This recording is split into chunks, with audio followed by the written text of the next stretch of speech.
Glória a Deus.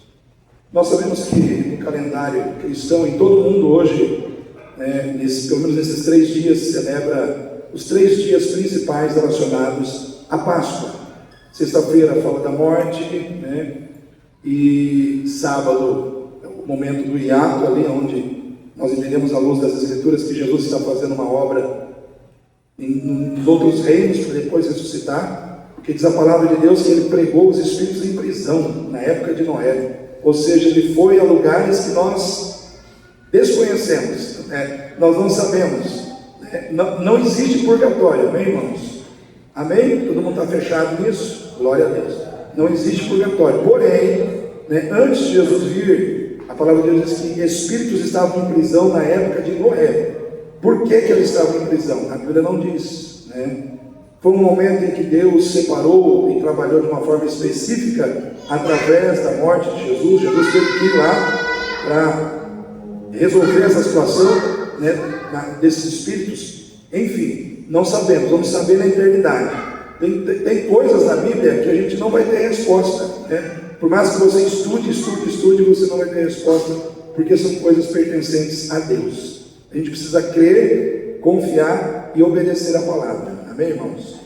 É aqui que se a gente entender de maneira simples isso, a coisa fica fácil. Ser cristão fica mais fácil, E hoje eu pretendo falar sobre a morte de Jesus e domingo falar sobre a ressurreição, Então, tudo fica meio casado.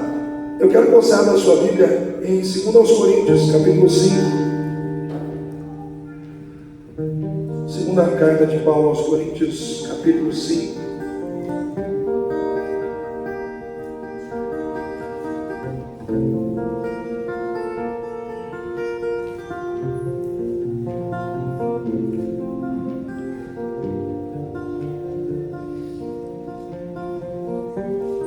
Versículo 14 ao 17.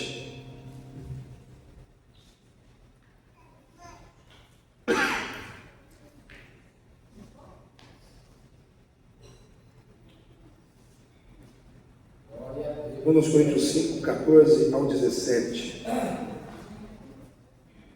Quem está comigo aí? Quem achou? Eu vou estar lendo, diz assim a palavra de Deus. Porque o amor de Cristo nos constrange, julgando nós assim, que se um morreu por todos, logo todos morreram. E ele morreu por todos, para que os que vivem não vivam mais para si, mas para aquele que por eles morreu e ressuscitou. Assim que daqui por diante a ninguém conhecemos segundo a carne, e ainda que também tenhamos conhecido Cristo segundo a carne, contudo agora já não o conhecemos deste modo. Assim que, se alguém está em Cristo, nova criatura é. As coisas velhas já passaram, eis que tudo se fez novo. Amém, queridos? Irmãos, quando Cristo entra na nossa vida, novidade de vida entra em nós. Amém? As coisas mudam, a nossa visão muda, a nossa percepção sobre nós mesmos, a nossa percepção sobre o mundo, a nossa percepção sobre as pessoas, a nossa percepção sobre Deus, tudo muda, porque não é possível que você, que estava sem Cristo e agora é em Cristo, tenha a mesma visão. As coisas mudam completamente. A gente começa a entender o que nós não entendíamos. Tem muita gente que não entendia nem que o diabo existia.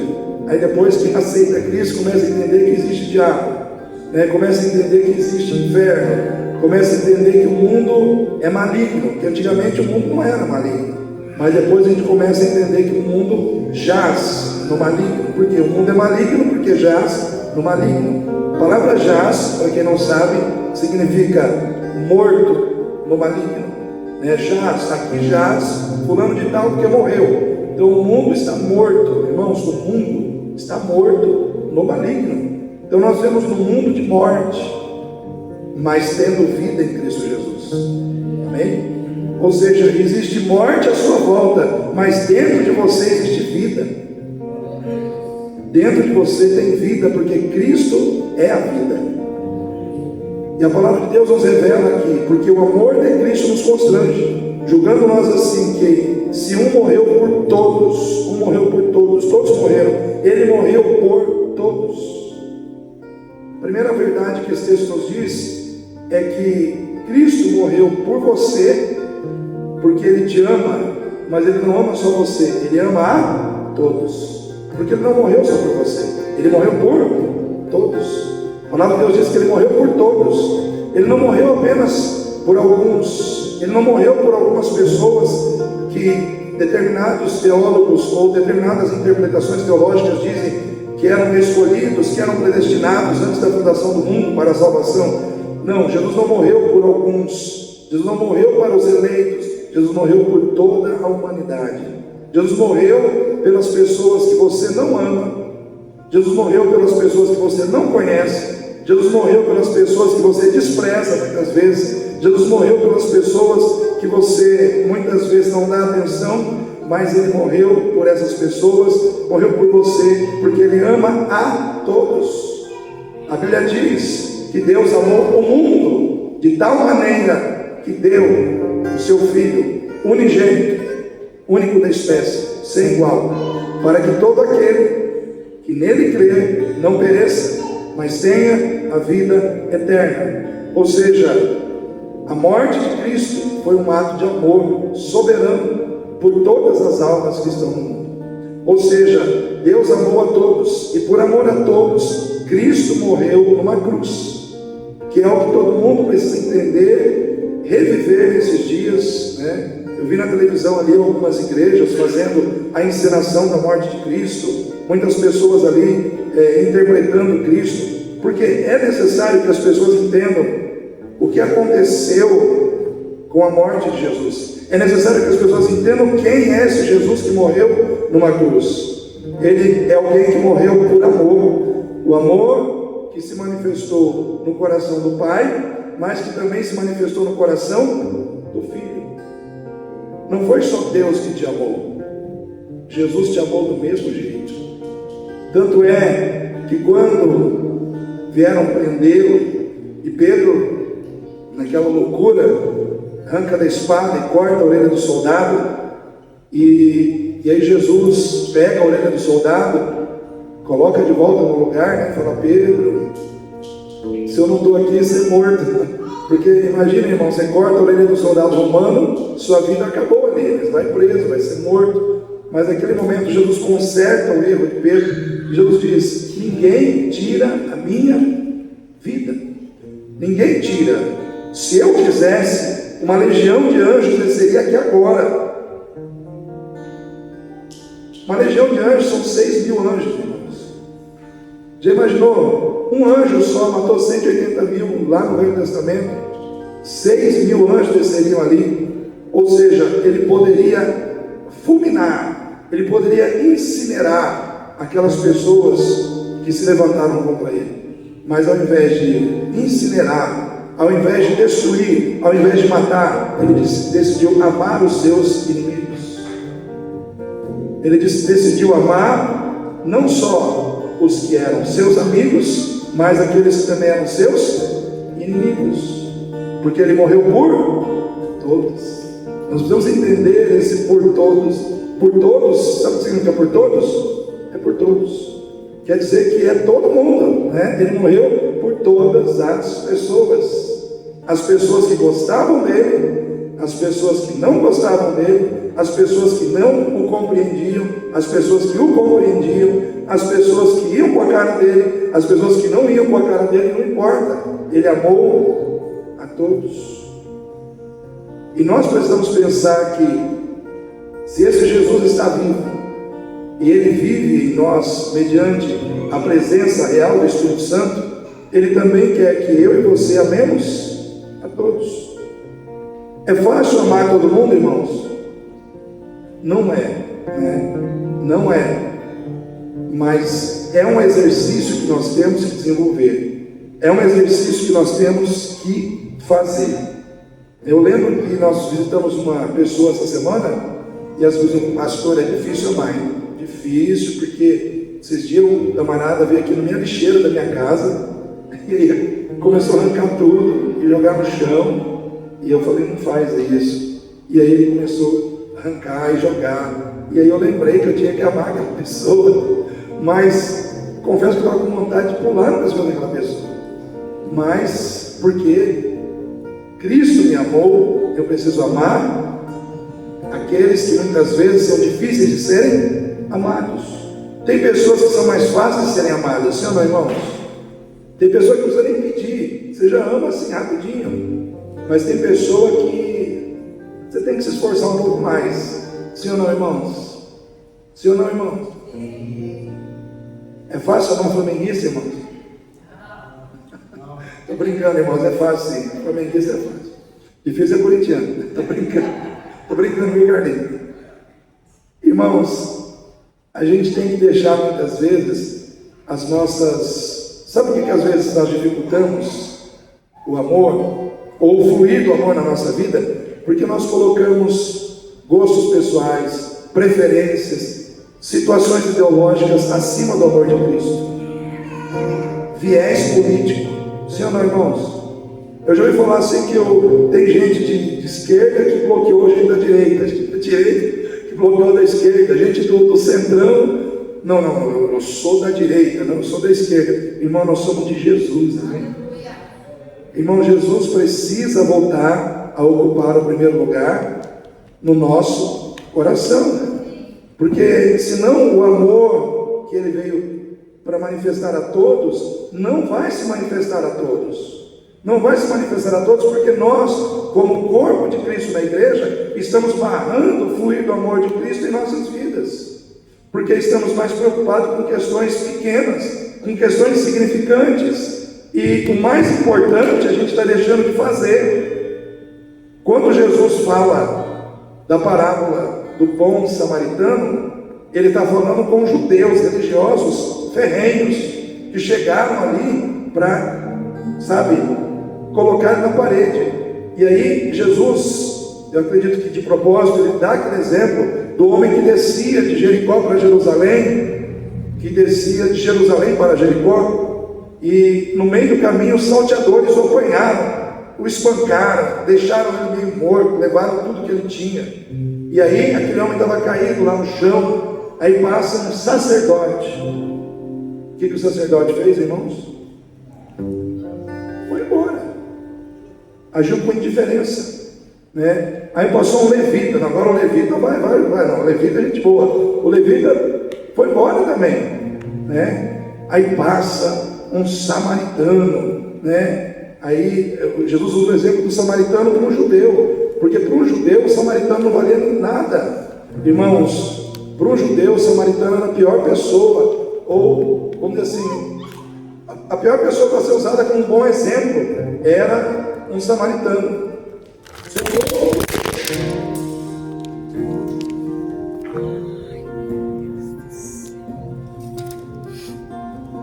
Pausa.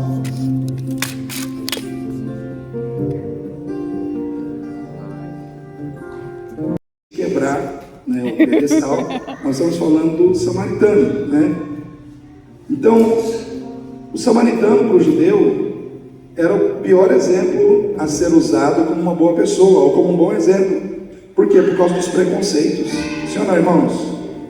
Quando a gente tem preconceito com alguém, o que é preconceito? Já parou para pensar nisso? Preconceito é você julgar alguém diminuindo os valores daquela pessoa em relação aos teus valores. Isso é preconceito. Tipo assim, você diminui aquela pessoa porque você considera que os valores daquela pessoa são menores que os seus. É assim que a gente faz. Então, quando um judeu julgava um samaritano, ele estava dizendo assim: os meus valores são maiores, os meus valores são melhores, os meus valores estão acima. O samaritano não tem valor nenhum. Só que Jesus diz: pois é, esse samaritano aí, ele parou, ele olhou para a pessoa que estava no chão, levou, passou óleo, untou as suas feridas com óleo, levou numa estalagem, pagou pela sua hospedagem e disse: vou pagar a hospedagem dele. Se faltar alguma coisa, quando eu voltar eu pago o restante. Porque o assunto aqui, de tudo isso que eu estou falando, o assunto aqui é o amor ao próximo. Aí Jesus perguntou: quem foi que demonstrou amor ao próximo. E aí os religiosos tiveram que dizer, a contragosto, imagina que eles responderam assim, samaritano, né? Sem querer falar. Quem mesmo? Jesus, é o irmão de Jesus. Quem é mesmo? Samaritano, né? Por quê? Porque o samaritano parou. O samaritano não tinha título religioso. O samaritano não tinha, irmãos, nenhum rótulo espiritual. Ele era apenas uma pessoa que demonstrou amor na hora de ajudar quem estava caído. Demonstrou amor por aquele que estava precisando de ajuda. Ele foi empático, ele se colocou no lugar do outro. E muitas vezes, irmãos, nós temos que fazer isso. A Bíblia diz que nós temos que visitar os presos como se nós estivéssemos presos com eles. Você imaginou isso? Porque se você estivesse preso, você gostaria que alguém visitasse você, né? Então, nós temos que nos colocar no lugar das pessoas. O que Jesus fez? Ele se colocou no nosso lugar. Amém, igreja? Ele se colocou no seu lugar. Quando ele subiu naquela cruz, quando ele foi crucificado no madeiro, ele se colocou no seu lugar. Ele se colocou no meu lugar. Ele se colocou no seu lugar. Porque a cruz era para nós. Por quê? Porque quem ia para a cruz é quem tinha pecado. Quem ia para a cruz era quem tinha delitos. Quem ia para a cruz é quem era mau caráter. Quem ia para a cruz é quem tinha dívida. Jesus não tinha dívida alguma, mas ele foi na cruz sem dívida alguma para pagar todas as nossas dívidas aqui. Amém, igreja? Amém, igreja? Todas as suas dívidas estão pagas porque Jesus te amou e amou toda a humanidade. Ele amou a todos, mas nem todos serão salvos, porque nem todos aceitam esse amor. Então Jesus morreu por você, porque Ele amou você, mas Ele amou a todos que estão à sua volta. Amém? Segundo, Jesus morreu por você, para que você possa viver por meio dEle. Amém? Jesus morreu por você, para que você possa viver por meio dEle. Nós precisamos viver, e para viver, nós precisamos estar em Cristo. E aí a gente pergunta assim, mas pastor, como assim? Como viver por meio de Jesus? A gente precisa entender qual é o conceito de vida que está sendo trabalhado aqui. O viver por meio de Jesus, quando o texto bíblico fala de viver por meio de Cristo, não é viver essa vida terrena, passageira, frágil, mas é a vida no seu sentido pleno, total e completo. É uma vida plena. Pastor, o que é uma vida plena? Uma vida plena é uma vida que existe em 3 situações. Aí eu vou explicar, presta atenção para você não perder o fio da meada. Uma vida plena, primeiro, é uma vida que existe de forma perfeita e eterna, sem a influência do tempo e sem a influência e sem a fragilidade da mortalidade humana. Primeiro, a vida plena é aquela que existe de forma eterna, é aquela que existe de forma perfeita, sem a influência do tempo e sem a fragilidade da mortalidade humana. Por exemplo, quem envelhece aqui? Quem está envelhecendo? Se você não está envelhecendo, tem alguma coisa errada aí, né? O correto é todo mundo envelhecer. Nesse mundo a gente envelhece, irmãos. Então quer dizer que nós estamos sujeitos ao tempo, à interferência do tempo, né? O tempo, daqui 5 anos, a gente estiver vivo, não vai estar mais com essa carinha, ou com esse corpinho, alguma coisa vai mudar, né? E assim por diante.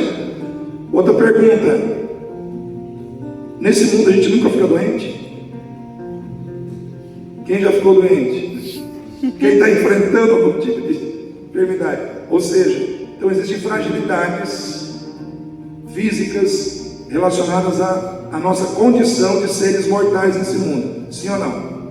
Então essa vida que nós estamos vendo aqui, nesse sentido, ela não pode ser plena. Os irmãos concordam comigo? Então ela não é plena.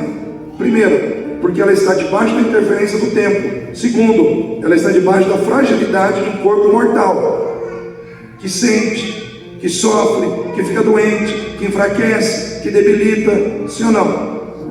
Então, primeiro ponto. Segunda característica de uma vida plena, ela existe num ambiente de plena bondade, de plena paz, de plena segurança e totalmente isenta do mal e de suas consequências. Pergunto para os irmãos, nesse ambiente que nós estamos aqui, nós estamos num ambiente de plena bondade, plena paz, plena segurança, isentos de toda e qualquer presença do mal? Não estamos, hein, irmãos? Existe catástrofe nesse mundo? Existe maldade nesse mundo? No coração das pessoas? No ambiente que nos cerca? Existem seres malignos atuando nesse mundo? Então esse ambiente, ele não é pleno de bondade.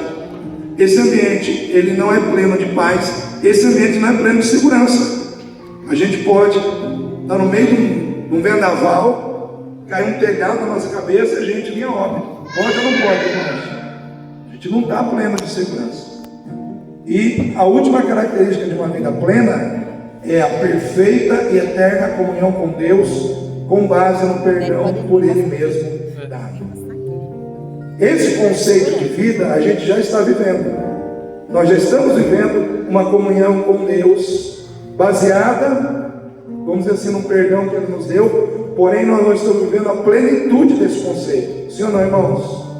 Nós estamos vivendo esse conceito na plenitude. Por quê? Porque nós não estamos no reino dos céus, nós não estamos vendo Deus, nós não estamos contemplando a eternidade de Deus e não estamos lá ainda, estamos aqui. Mas nós cremos, pela fé, a gente crê que a gente vai viver essa vida.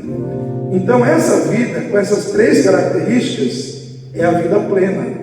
E essa vida plena, aonde nós existimos de forma eterna, perfeita, aonde a gente está livre da influência do tempo, livre da influência, livre das fragilidades de um corpo mortal, essa vida onde a gente vive num ambiente de plena bondade, de plena paz, de plena segurança, em perfeita comunhão com Deus, é essa vida que Jesus veio trazer para você. É essa vida que nós vivemos por meio de Cristo. Você só pode viver essa vida por meio de Jesus e em Jesus. Em outras palavras, o ser humano sem Jesus, ele consegue viver essa vida nesse mundo. Sim ou não, irmãos? Sem Jesus uma pessoa consegue viver, não consegue aqui nesse mundo? Ela consegue viver, trabalhar, comprar carro, casa, ter um bom emprego, ela consegue. Só que na hora que ela morrer, sem Jesus, ela vai morrer eternamente. Porque o conceito de morte ou de vida não é a existência eterna ou a extinção eterna. O conceito de morte e de vida está atrelado à relação de comunhão ou de afastamento de Deus. Porque se uma pessoa existir eternamente, mas longe de Deus, num lugar de tormento, de sofrimento, isso é vida, irmãos. Isso é morte eterna. Então a Bíblia chama de morte eterna a alma que está afastada de Deus. A alma que existe, continua existindo, mas num lugar de tormento, de sofrimento, de dor, separada de Deus para sempre. Isso é morte eterna. Vida eterna é o contrário. É você vivendo num lugar de paz, de segurança, num lugar de bondade e eternamente ligado com Deus. Isso é vida eterna. Essa vida você pode viver só em Cristo Jesus. Abra sua Bíblia em 1 Coríntios 15, 51, 54.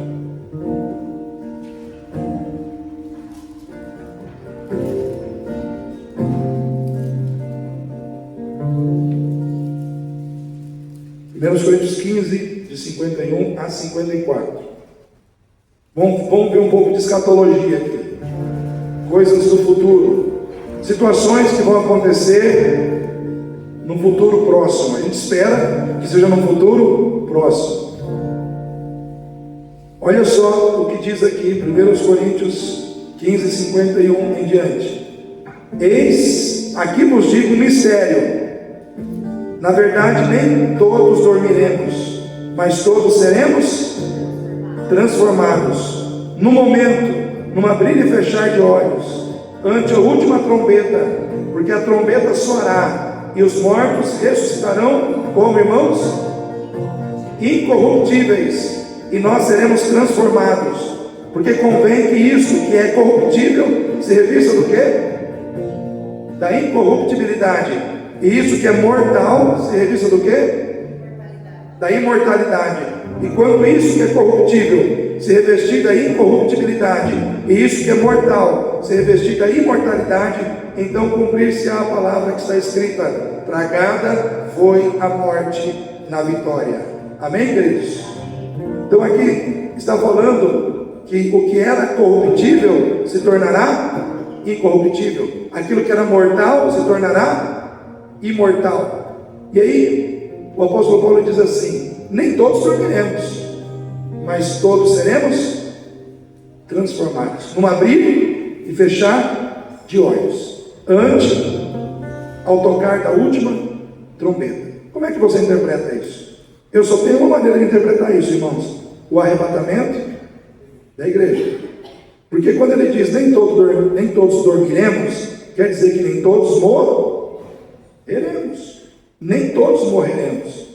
Ou seja, os mortos ressuscitarão, mas no momento que os mortos ressuscitarem, nós, os que estivermos vivos, seremos transformados, de modo que tudo que há em nós, que é corruptível, tudo que há em nós que é mortal, será absorvido pela incorruptibilidade, pela imortalidade, e nós receberemos um novo tipo de corpo, uma nova categoria de corpo, igual ao de Cristo, de modo que nós viveremos exatamente como Cristo vive e existe hoje no céu, o mesmo padrão de existência. Eu pergunto, para quem são essas promessas aqui? É para aqueles que estão vivendo por meio de Cristo. Amém? Quem está vivendo por meio de Cristo aqui? Segundo texto, Apocalipse 21, 3. Apocalipse 21, 3.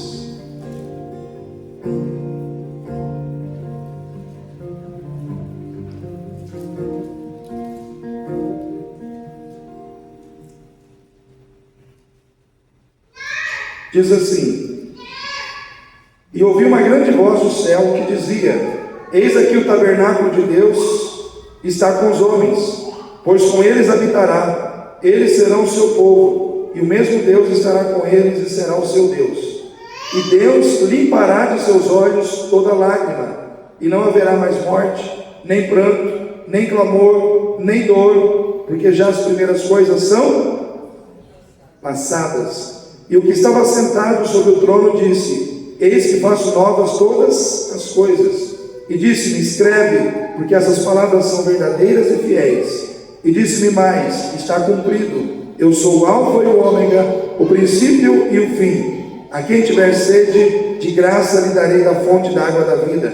Quem vencer herdará todas as coisas, eu serei o seu Deus, e ele será meu filho. Mas quanto aos covardes, aos tímidos, aos incrédulos, aos abomináveis, aos homicidas, aos fornicadores, aos feiticeiros, aos idólatras e todos os mentirosos, olha aí, mentirosos está aqui, viu? E a sua parte será no lago que arde com fogo e enxofre, que é a segunda morte. Ou seja, a segunda morte é a morte espiritual. Ou seja, todos nós que estamos aqui, irmãos, se o arrebatamento não vir, vamos morrer a primeira morte, que é a morte física. Mas quem está vivendo por meio de Cristo não morrerá a segunda morte, porque já tem vida eterna nele. Então eu quero dizer para você, Cristo morreu para que você tenha essa vida, para que você entenda que essas coisas estão escritas como promessas para você nessa noite. Amém? Cristo morreu para que você possa viver para Ele. Terceiro, Cristo morreu para que você possa viver para Ele. Jesus ele veio a esse mundo para nos libertar, irmãos, de um modelo de vida egoísta, onde a gente aprendeu pelo pecado a viver para nós mesmos. Então, se você vai lá, segundo aos Coríntios, a gente volta lá no texto, 2 Coríntios 5, novamente, 2 Coríntios 5, 15, olha o que está escrito aí. Ele morreu por todos, para que os que vivem não vivam mais para si, não vivam mais para si mesmos, mas para aquele que por eles morreu e ressuscitou. Em outras palavras, você foi salvo para viver para Cristo. Amém, querido? Você foi salvo não para viver para você. Você foi salvo não para viver para os seus interesses. Você foi salvo não para viver para os seus desejos. Você foi salvo não para viver para as suas prioridades. Você foi salvo para viver para os interesses do reino de Deus. Você foi salvo para viver para os interesses de Cristo, para a vontade de Cristo. Jesus, ele veio ao mundo para que, através da sua vida, nós pudéssemos entender que o Filho de Deus é aquele que abre mão da sua vontade para fazer a vontade do Pai. Jesus, ele veio ao mundo para fazer a vontade do Pai e para fazer com que aqueles que o aceitaram também façam a vontade do Pai. Então, em outras palavras, todos nós que estamos aqui fomos salvos não para viver em torno da nossa vida, mas para viver em torno da vida de Cristo. Isso quer dizer o que, pastor? Quer dizer que então eu vou ter que deixar de trabalhar, cuidar das minhas coisas, abrir mão dos meus sonhos, dos meus interesses pessoais? Não, irmãos. Você pode ter sonhos, você tem que cuidar da sua família, você tem que cuidar do seu trabalho, você tem que cuidar das coisas relacionadas à sua vida, à sua sobrevivência, à sua subsistência, aquilo que faz parte do seu lar, tudo você tem que cuidar. Mas você tem que fazer tudo isso entendendo que a prioridade são as coisas de Deus. Amém? Ou seja, tudo isso você tem que fazer, mas a prioridade é Deus. O que está acontecendo hoje é o inverso disso. As pessoas estão deixando Deus para depois, para cuidar das prioridades das suas vidas pessoais.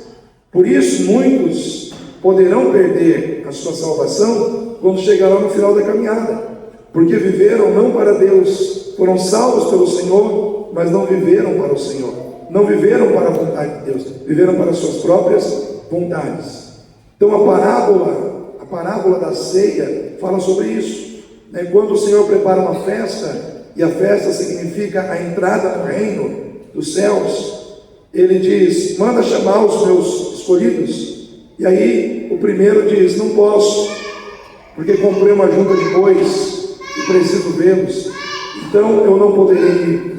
O outro diz: não posso ir, porque comprei um campo e preciso ver o campo que eu comprei. O terceiro diz: casei-me e agora preciso cuidar do meu casamento.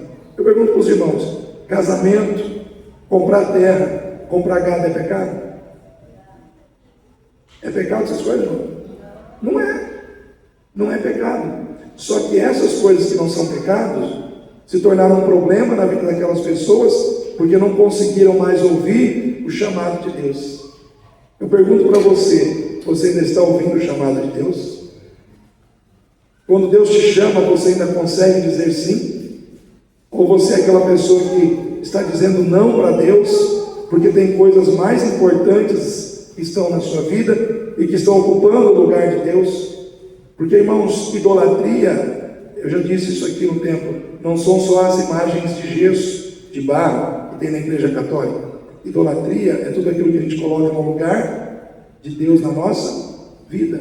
Então, se você idolatra o dinheiro, se você idolatra o seu serviço, se você idolatra prazeres, se você idolatra festas, se você idolatra uma série de TV, se você idolatra essas coisas passam a dominar a sua vida de tal maneira que você não ora mais, não vai mais à igreja, não lê mais a Bíblia, porque essas coisas estão falando mais alto ao seu coração. Isso quer dizer que Deus perdeu o lugar no seu coração. Então a palavra de Deus nos diz que a gente tem que tomar cuidado com aquilo que a gente ama. Não ameis o mundo, nem aquilo que no mundo há, porque aquele que ama o mundo, o amor do Pai não está nele. Então a concupiscência da carne, a concupiscência dos olhos, a soberba da vida, não vem do Pai, mas do mundo. Então cuidado, porque Jesus, ele te salvou, ele morreu para você viver para ele. Quem quer viver para Jesus aqui? Então é um desafio. renuncie a si mesmo. Tome a sua cruz e siga-o. É isso que você precisa fazer, renunciar a si mesmo.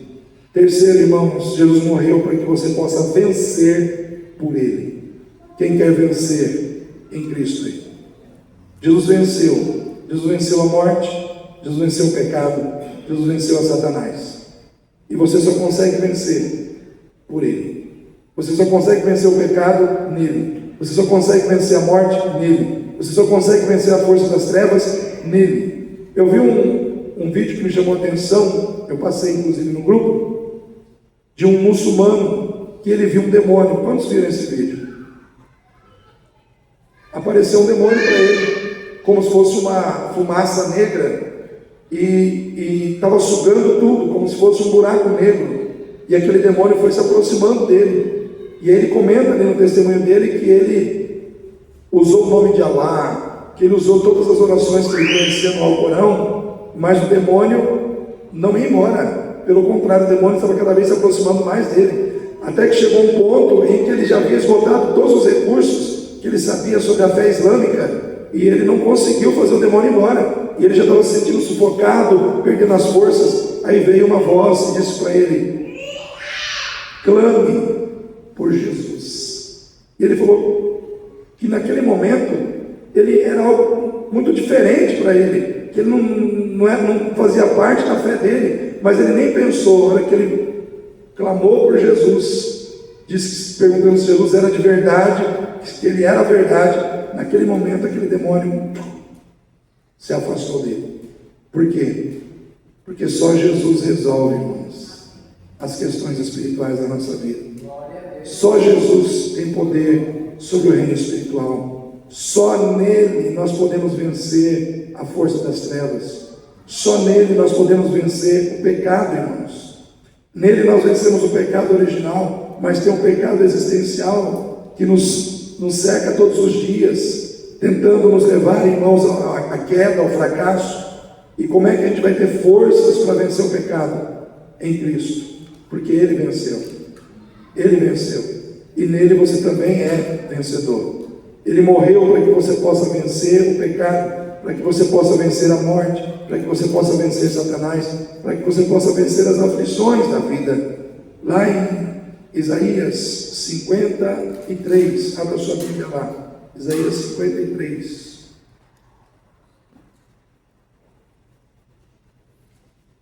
Isaías 53.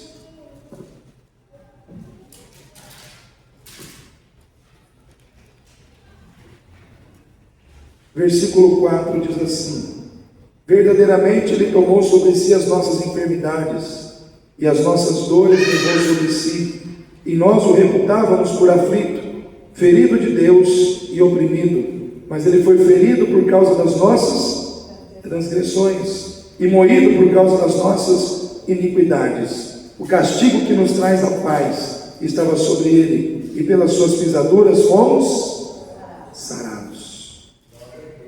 Eu quero dizer para você, querido, em Cristo você já venceu as enfermidades, você já venceu as doenças, você já venceu todas as aflições deste mundo. Porque quando o Pai, Ele te olha do céu em Cristo, Ele te vê doente ou Ele te vê curado? Ele te vê doente ou Ele te vê curado? Curado, porque em Cristo suas enfermidades foram levadas, suas doenças, suas dores, suas aflições. Mas pastor, por que eu estou doente ainda? Isso é um processo na sua vida de fé, mas está declarado que Ele levou sobre si as suas enfermidades. O castigo que nos traz a paz estava sobre Ele, pelas suas pisaduras fomos sarados. Nele você tem poder para vencer. Quantas pessoas saíram do hospital que iam morrer, e quando oraram, essas pessoas venceram a doença, venceram a enfermidade. Por quê? Porque em Cristo essas promessas, elas vêm e se cumprem sobre a nossa vida quando nós agimos em fé.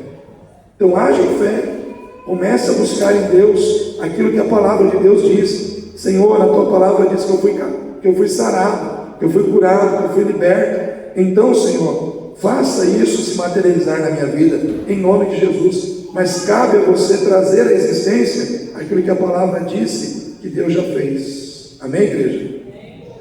Em último lugar, Ele morreu para que você possa viver com Ele.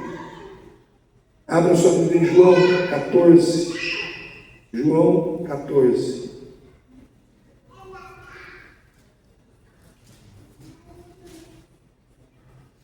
João 14.